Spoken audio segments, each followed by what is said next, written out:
بسم الله الرحمن الرحيم الحمد لله رب العالمين الحمد لله الحمد لله الحمد لله اللهم صل على سيدنا محمد وسلم رب اشرح لي صدري ويسر لي أمري واحلل عقدة من لساني يفقهوا قولي.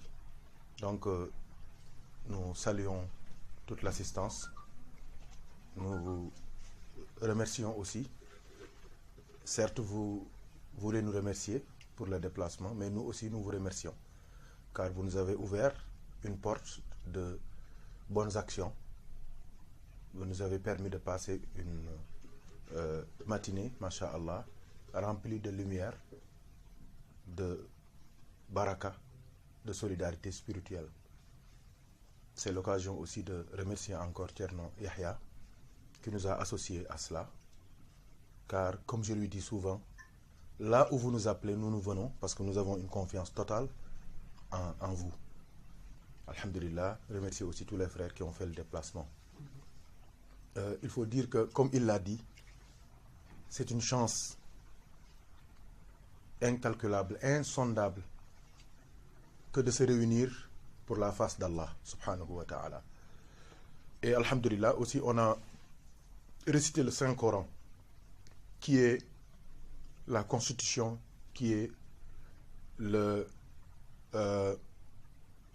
livre qui regroupe en lui-même toutes les injonctions d'Allah, mais aussi tous ses interdits et toutes les orientations qu'il a données au prophète Sayyidina Muhammad sallallahu alayhi wa sallam. Donc ça c'est la première face du Coran. Il y a une autre face aussi qui est sa lumière, car elle est là, c'est la parole d'Allah subhanahu wa ta'ala. Alhamdulillah, donc la première phase on l'a déjà terminé, c'est la lecture, c'est la lumière qu'on cherche, c'est la baraka qu'on cherche, la bénédiction qu'on cherche. Maintenant, on essaie maintenant de tirer de ce Coran des enseignements qui peuvent nous aider à mieux vivre notre vie sur terre, mais aussi à mieux préparer notre retour vers lui. Car tôt ou tard, on va retourner à lui. Donc ce retour maintenant revêt une double facette. On peut retourner à lui en étant, masha'Allah, remercié par lui, mais on peut retourner aussi et qu'Allah nous préserve avec son mécontentement. Et tout cela est basé sur le fait de comprendre le sens de notre existence sur terre. Ça, on l'a demandé au Coran, et Allah nous a dit que وَمَا خَلَقْتُ الْجِنَّ وَالْإِنسَ إِلَّا لِيَعْبُدُونَ. Je n'ai créé les hommes et les djinns que pour qu'ils m'adorent. Donc le but exclusif de notre existence sur terre, c'est l'adoration d'Allah. Ça, il faut le savoir. Et cette adoration d'Allah, subhanahu wa ta'ala, c'est inhérent à l'existence. C'est pour cela que depuis que l'homme est sur terre, il n'a cessé de rechercher Allah. Même ceux qui ont des idoles, ceux qui ont des totems, ceux qui ont des trucs, en réalité, il cherche Allah. Même celui qui dit qu'il est athée, en réalité, il y en a qui disent qu'il croit en rien. Moi, je leur dis c'est faux. Il croit en l'athéisme. Donc, il croit en quelque chose. L'homme ne peut pas ne pas croire. C'est pas possible. Il faut qu'il croie en quelque chose. Parce que même que dans une élection, si tu n'es pas pour l'un des candidats ou l'autre, tu peux faire vote blanc. Ce vote blanc-là, ça parle. C'est un bulletin. Même s'il est nul, c'est un bulletin. Ça montre qu'il y a des gens qui ne font ni confiance à l'un, ni confiance à l'autre. Donc c'est une expression de volonté. C'est pour cela que c'est la même chose pour l'homme sur terre. Il est obligé de croire en quelque chose. Maintenant, la chance, c'est de croire en Dieu. Croire en Dieu, la deuxième chance, c'est de se croire en lui à travers le prophète Sayyidina Muhammad. Parce que c'est la seule porte maintenant qui mène à lui. Toutes les portes antérieures ont été fermées. C'est lui qui a clos la prophétie. C'est lui qui a clos la communication entre le ciel et la terre. C'est lui qui a parachevé les missions de tous les prophètes qui l'ont précédé. Sallallahu alayhi wa sallam. Donc, alhamdulillah, le prophète sallallahu alayhi wa sallam, qu'est-ce qu'il disait souvent? Alhamdulillahi ala ni'matil islam. Wa kafa bil islam ni'ma. Louange à Allah pour ce bienfait qui est l'islam. Et l'islam suffit comme bienfait. Alhamdulillah Rabbil Alamin, nous sommes nés dans cette religion, cette belle religion, bien que mal présentée souvent, bien que mal représentée souvent. C'est une belle religion. Et les preuves sont là. Il y a beaucoup de gens, par exemple, qui ont eu la chance de venir au Sénégal, qui ont connu d'autres pays avant. Et quand ils sont venus au Sénégal, ils se sont dit, ah, nous ne savions pas que l'islam était aussi beau que ça. Parce que nous avons adopté l'islam et l'islam nous a adoptés. Et c'est pour cela que, mashallah, il faut toujours faire des efforts pour prendre sa part dans l'islam, parce que l'islam a pris sa part sur nous. Votre grand-père, le père de votre père, il a dit une parole que je répète souvent. Une parole qui m'est très, très, très chère. Je l'ai dit pendant beaucoup d'années, je ne savais même pas que j'aurais la chance de m'asseoir avec le sang de Cheikh Anta. Hein? Cheikh Anta, il disait que l'islam est un fleuve qui prend la couleur de tous les pays qu'il traverse. Ça, c'est une parole qu'on doit exposer partout. L'islam est un fleuve qui prend la couleur de tous les pays qu'il traverse. Donc ça montre la dimension universelle et universaliste de l'islam. Ça montre que tous les pays, toutes les civilisations ont leur part dans l'islam. Et quand l'islam est venu, l'islam n'est pas une religion exclusive, mais elle est inclusive. Quand elle vient dans une communauté, dans une civilisation, elle cherche toutes les valeurs qui sont compatibles avec elle et elle phagocyte ces valeurs-là. Et toutes les valeurs maintenant qui ne sont pas compatibles, elle dit aux adhérents que ces valeurs ne sont pas compatibles avec l'islam. C'est pour cela que, par exemple, tu vas au Sénégal, l'islam n'est plus presque une religion, mais c'est notre vie, c'est notre culture. Il y a des choses qu'on dit même, quand on approfondit, on voit que c'est d'une profondeur terrible. Beaucoup de choses, beaucoup de termes qu'on utilise, beaucoup de maximes, beaucoup de paroles, beaucoup de proverbes qu'on utilise. Quand on approfondit, on voit que c'est d'une profondeur terrible. Pourquoi? Parce qu'ils ont adapté l'islam, ils ont adopté l'islam. Donc c'est pour vous dire que, quelle que soit la situation, n'oublions pas qui nous sommes. N'oublions pas où nous allons. N'oublions pas aussi notre mission sur terre. Nous devons manger, nous devons boire, nous devons avoir des enfants, nous devons avoir des maris, des femmes, mais aussi nous devons adorer Allah. Le corps a besoin de tout ce que je viens de dire, mais l'esprit aussi, l'âme, le ruh, a besoin de sa vie. Le corps est nourri par ce qu'on vient de prendre pour les Ndioben ou Ndiayen, je ne sais pas. Hein? Donc maintenant, le ruh aussi a besoin de vie. Le ruh vit par la lumière, par l'adoration d'Allah, subhanahu wa ta'ala, par l'amour d'Allah, subhanahu wa ta'ala. Le fait de connaître le prophète Mohammed sallallahu alayhi wa sallam, le fait d'être avec des gens pieux, purs, c'est ça qui nourrit le ruh. Donc, qu'est-ce qui est important maintenant? C'est que nous raffermissions nos relations humaines, nos relations personnelles, mais aussi que nous faisions des efforts pour nous rapprocher toujours d'Allah subhanahu wa ta'ala. Parce que nous avons notre part dans sa miséricorde, dans son pardon. Surtout en ce qui concerne ce qu'on vient de faire, qui est la prière. Donc la prière, c'est comme le cordon ombilical qui lie l'enfant à sa maman. Donc nous aussi, le moyen par lequel Allah nous donne l'occasion de communiquer directement avec lui sans intermédiaire, c'est à travers la prière. Le prophète sallallahu alayhi wa sallam, il a dit, le moment où le serviteur, l'esclave est plus proche de son serviteur, de son créateur, c'est quand il est dans la prière, quand il est dans le sujoud, dans la prosternation. C'est comme si Allah avait des oreilles. Si tu fais le sujoud, tu mets ta bouche sur son oreille. Donc il t'entend. Donc c'est l'occasion de communiquer avec lui, de déverser et de te débarrasser de toutes les impuretés, de toutes les ondes négatives. Maintenant de se recharger et de se charger de lumière et d'énergie spirituelle positive pour pouvoir affronter les réalités de la vie.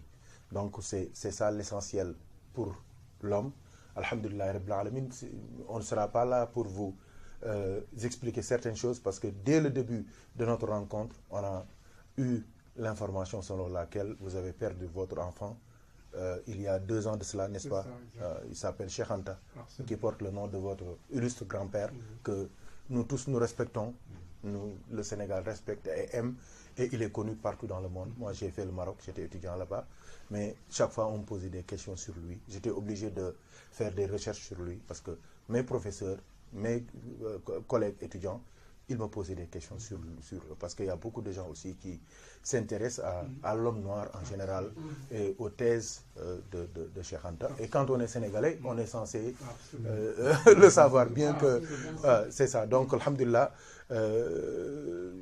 il porte son nom. Hein, donc, masha'Allah, pour moi, il y a un de nos imams à Thiès, au Sénégal, il dit que le jour de repos des imams et des prêcheurs, c'est le jour des décès.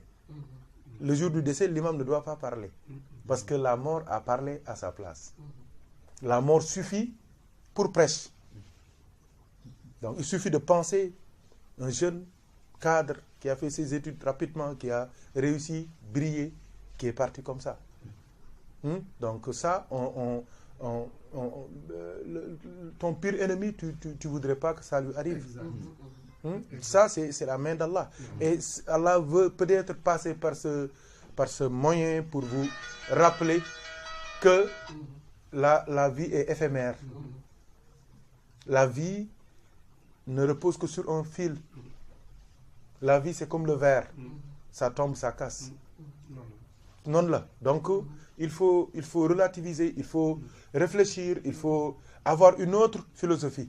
Il y a beaucoup de gens maintenant qui ont perdu un être cher et à partir de ce moment, c'est le déclic. Le déclic est venu. Ils se sont rapprochés d'Allah pour savoir que ça, personne ne peut faire ça. Le plus méchant des hommes, il ne fait pas ça. Mais Allah, c'est pas comme nous. Allah, il n'est pas homme. C'est pour cela que souvent, ici en Europe, on a ce problème. Parce qu'ils veulent personnifier Allah, humaniser Allah. Ah non, ça c'est pas normal. Pourquoi les enfants meurent? Pourquoi ceci? Pourquoi cela? S'il était là, il se pose des questions parce qu'il croit que Allah c'est un homme. Or, il est au-dessus de tout ce que l'on peut penser. Laysa kamislihi shay'un. Donc, lui, je vais vous donner un exemple.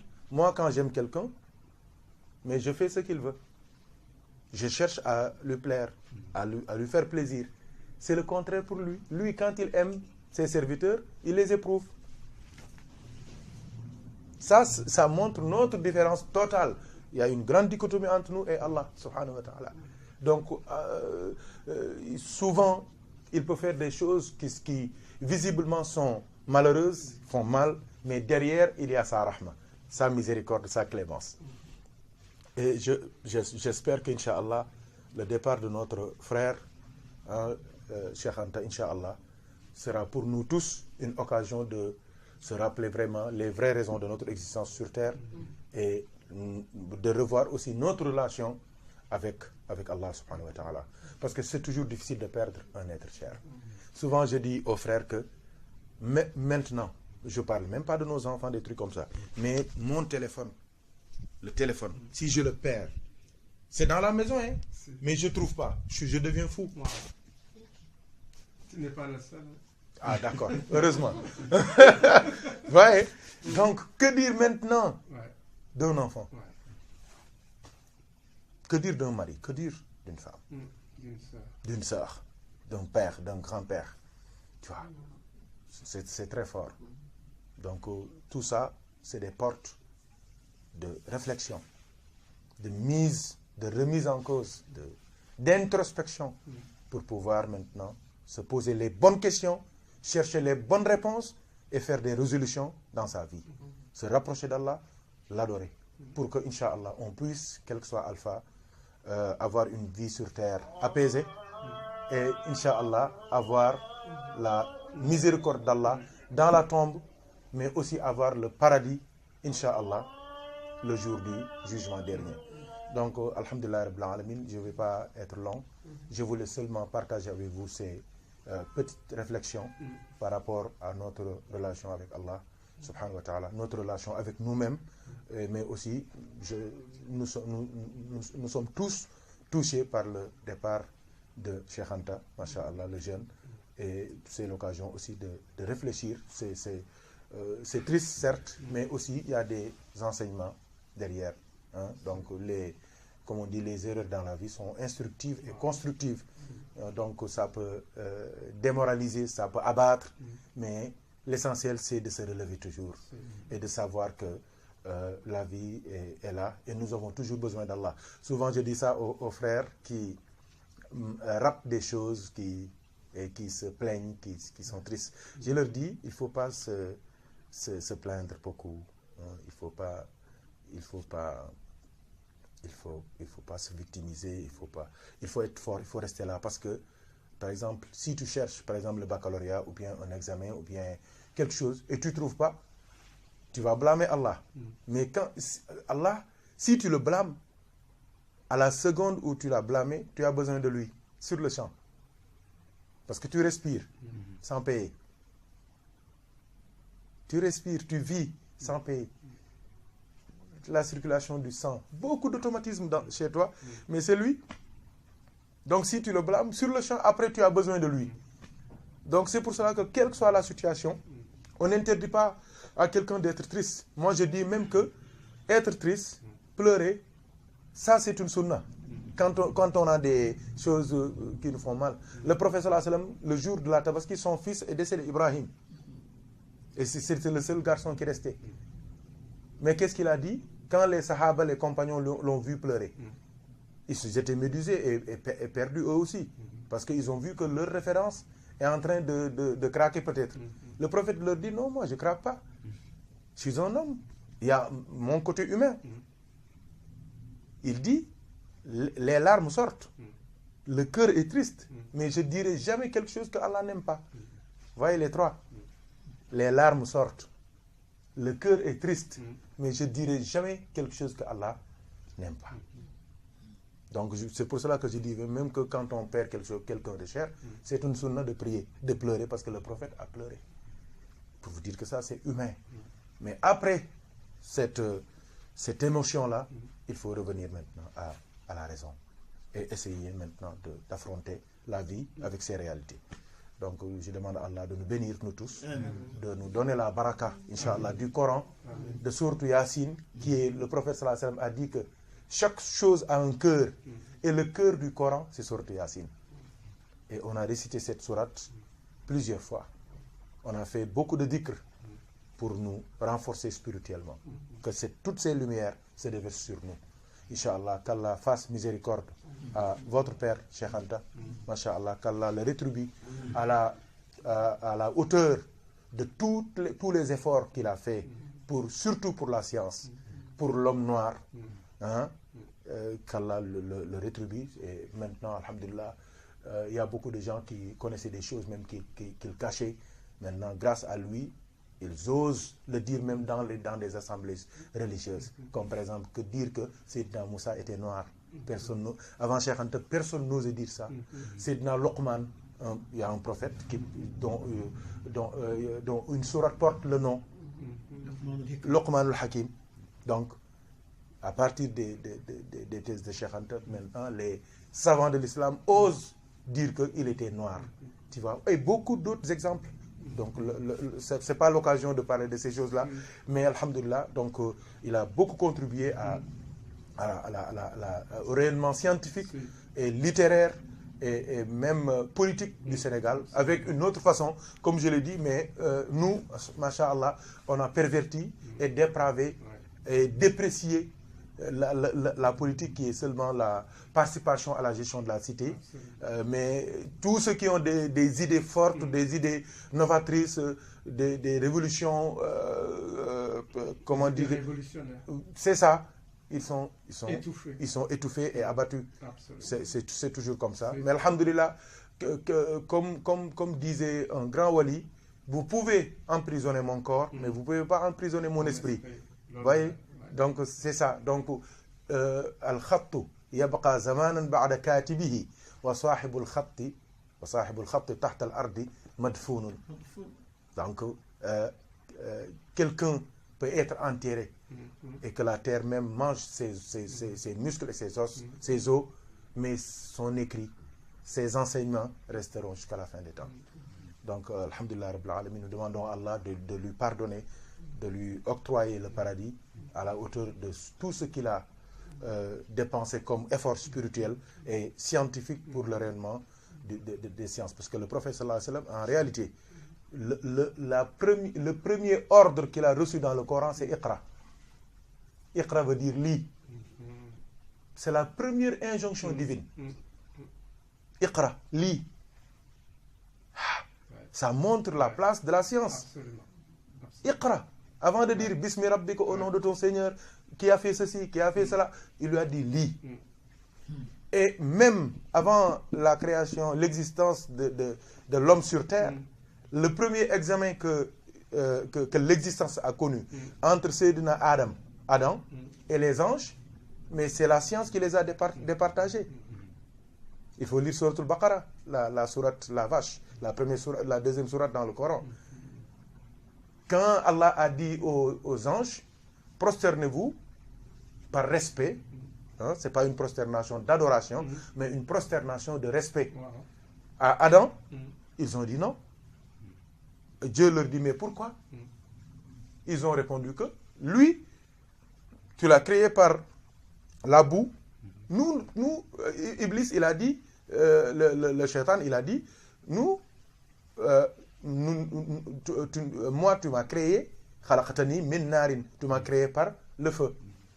Et le feu est plus puissant, plus ardent, plus vivant que la boue. Allah lui a dit, mais vous ne savez pas. Maintenant, comme il y a problème entre les anges et Adam, je vais faire un examen. Avant cela, Allah a enseigné à Adam tous les ustensiles et toutes les choses qui existent. Adam connaissait ça. Et les anges ne savaient pas ça. Et Allah, par exemple, il a dit aux anges et Adam, dites-moi ça c'est quoi?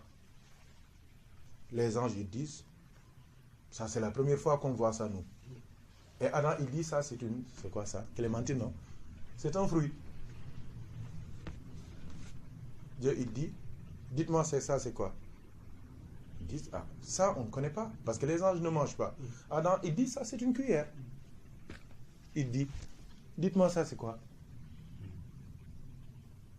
Et Adam, les anges disent, nous ne connaissons pas ça. Ils disent, ça c'est une bouteille d'eau, on boit ça. Donc, Adam, il connaissait 1000 métiers. 1000 métiers. Et il connaissait toutes les choses qui existent sur Terre. Donc, il a répondu à toutes les questions. À toutes les questions. Et sur le champ, Dieu a dit, maintenant, rendez-lui les hommages, les honneurs. Tous les anges se sont prosternés. Et Iblis, il a dit, non, moi je ne vais pas le faire. Parce que Iblis, il n'était pas ange en réalité. C'est un djinn. C'est un démon. C'est ça le Coran a dit. Et c'est là où a commencé le problème du monde. Pour vous dire que c'est la science qui départage les hommes jusqu'à la fin des temps. Donc, qu'est-ce qui a sauvé Adam? Qu'est-ce qui a mis Adam au-dessus des anges? C'est la science. Khalat. Kham-kham. Gestu. Gis-gis. Lecture. Expérience. Connaissance. Culture. Parce que la culture, c'est les sciences, mais c'est aussi la littérature, la connaissance des langues, très important pour les moyens de communication entre les pays, les hommes. Effectivement. Donc, la science, c'est aussi dans les langues.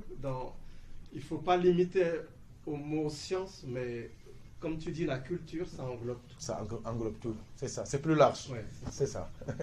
Donc, comme j'ai dit, Inch'Allah, pour montrer l'importance de la science, qu'Allah le rétribue à la hauteur, à la hauteur de tout ce qu'il a fait comme effort pour que les gens se réveillent. Donc, il y a un éveil spirituel, un éveil scientifique, Masha'Allah, qu'il a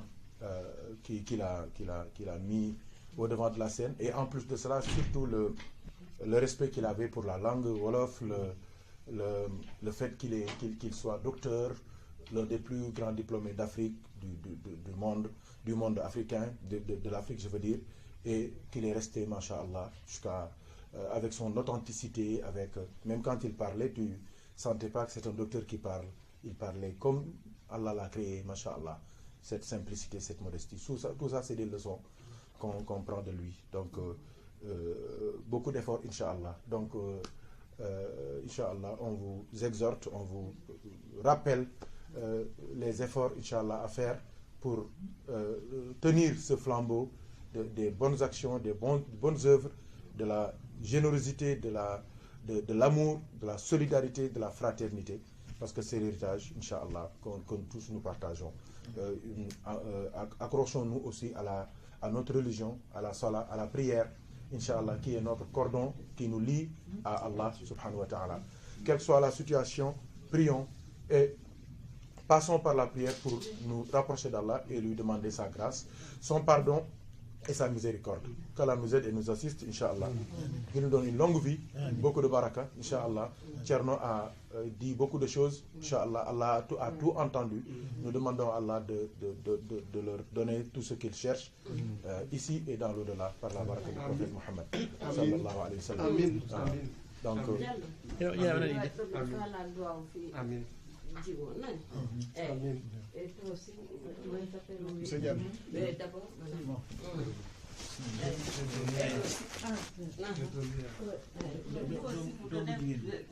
il faut faire la loi, oui, quoi.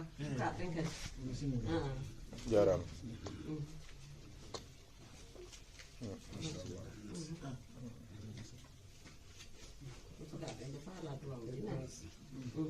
Jomo, si tu as quelque chose à dire, tu le dis. Mais donc pour le don financier, Nancy et moi, on a déjà donné. Oui, c'est bon.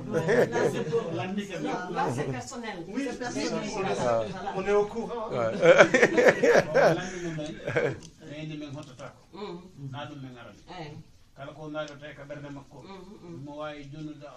Bismillah.